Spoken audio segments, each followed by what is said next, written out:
Hello, my fellow neighbors and colonists. I stand before you at a time when this nation is in shambles and split. Many colonists have lost faith and loyalty to our royal king. They want to separate and secede from the great nation of England. These acts have caused us to become weak and even question our own loyalty to the crown. I am here to remove all those doubts and restore and pledge our allegiance to the king. Proverbs chapter 20, verse 28 states, "Love and faithfulness keep a king safe. Through love, his throne is made secure." This country is not filled with love and is not safe because the patriots want to declare independence. This makes the king uneasy because his throne is not secure. The outbreaking wars between the mother country of England, the Indians, and the French also make the king uneasy. He is sending troops to help us fight against them, but we have ungrateful colonists in our midst.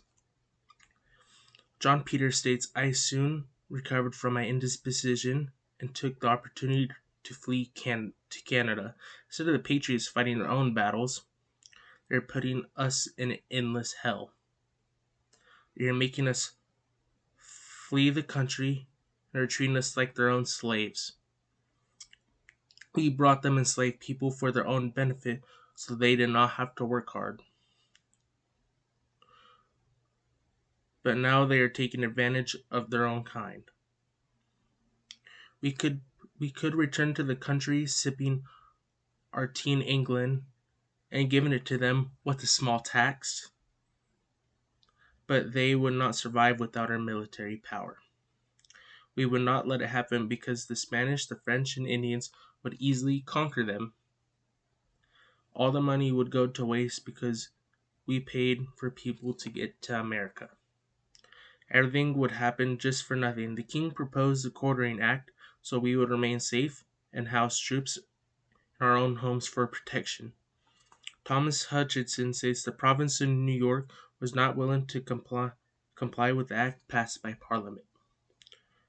We are fighting the French and Indian War that is taking place in New York for the Patriots. The thanks we get is they throw rocks and ice balls at our own troops. They also commit crimes such as breaking and entering. Reverend Charles English states, "Sons of Liberty broke into the printer's office and destroyed all copies of the provocatively named pamphlet. This shows that the Patriots are worried about other things than protecting their own colony, New York, from the war." The Patriots say we're keeping our armies in the colonies without their consent. There are only a small number of troops in the colonies.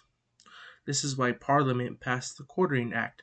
Keeping an army in the colonies meant there is some type of army based in the colonies. However, there has never been an army base in the colonies. Thomas Hutchinson states he has kept no armies among them without consent of the Supreme Legislature. The Patriots started rebellious movements which made the king send out military power. A couple of drunk men decided to provoke some British troops, which resulted in a rebellion. Not only did the Patriots start the rebellion, but now we can see why the king sent troops in the first place. The Patriots are complaining that the king cut off all trade from the outside world. We cut off the trade because nobody wanted to trade with us anyway. All the traders could make more money elsewhere. They are also rebelling because we impose taxes without their consent. Everyone pays taxes worldwide. If we trade with foreign countries, they would have higher taxes. You patriots impose these taxes amongst yourselves because you decided to dress up like Native Americans and throw pounds and pounds of tea overboard. Not only did you do that, but you also tried to lie about it, which made it worse for us in the colonies. The king decided to bring the colonists to be tried by the parliament. From the patriots' point of view, they dislike this and they rebel against it. You did this to yourselves because you decided to burn the king's schooner. The patriots can thank the colony of Rhode Island for this. The fact is that the act was already in place before this even happened. Instead of taking your own Instead of taking your hate out on the loyalist, you can take that hate out on the colony of Rhode Island for doing this. You are very good at turning against your own people, so you can do it again against a whole colony. I know you patriots like to tar and feather us, so you can do that now to them. All you patriots are committing treason. Thomas Hutchinson says treason will be tried in the court of England. All you patriots have committed treason. This is why the king says any penalty for treason will result in the death penalty.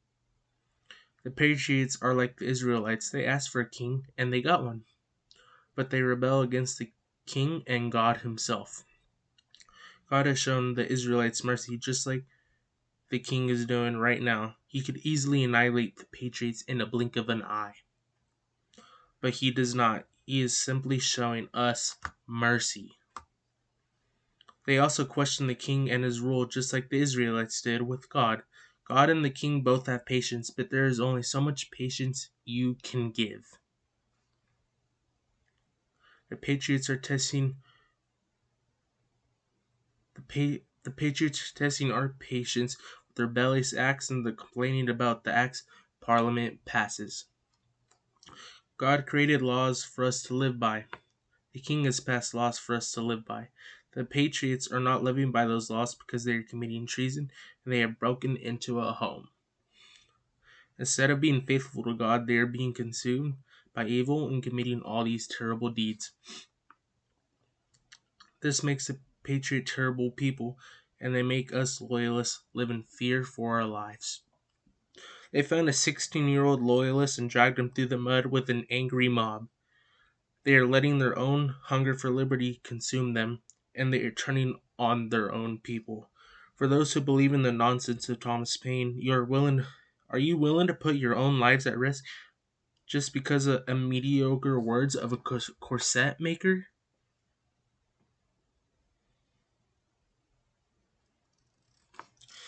Even your own John Adams calls it a disastrous meteor.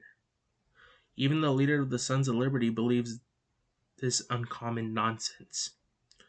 All you patriots believe in the census liberty, but you are all English blood. You come from the mother country of England, but you turn on your own blood because you believe in this ye old foolishness. You treat your own blood with disrespect, and you want to kill us just like how Cain did to his own brother Abel. Even your own Thomas Paine writes, but admitting that we are all English descent.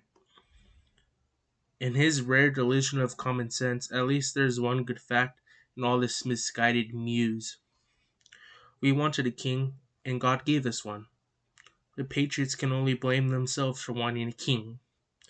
The more they believe in this liberty schmibberty nonsense, the more they disappoint God himself. Titus chapter 3 verse 1 states, remind them to be submissive to the rulers and authorities, to be obedient, to be ready for every good work. God tells us to be submissive and remain loyal. But we cannot even do a simple task like that. God gave up his own son for us. Us patriots forget about that. John chapter 3 verse 16 states, for God so loved the world that he gave his only begotten Son, for whosoever believed in him should not perish, but have everlasting life. God loved us so much that he gave up his only Son for us.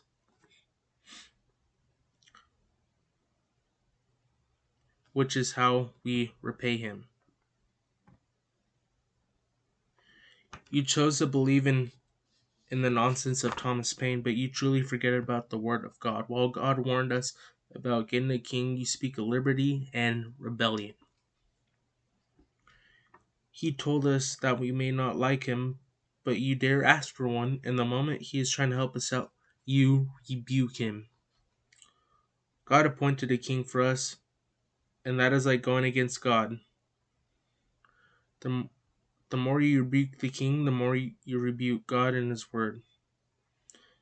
If you believe in the pamphlet of poor life choices, That's on you. That puts your own life at risk. Life is supposed to be a great thing, but the patriots are turning their own lives into unlivable lives. Instead of believing in a corset maker that declares bad ideas, that's on you.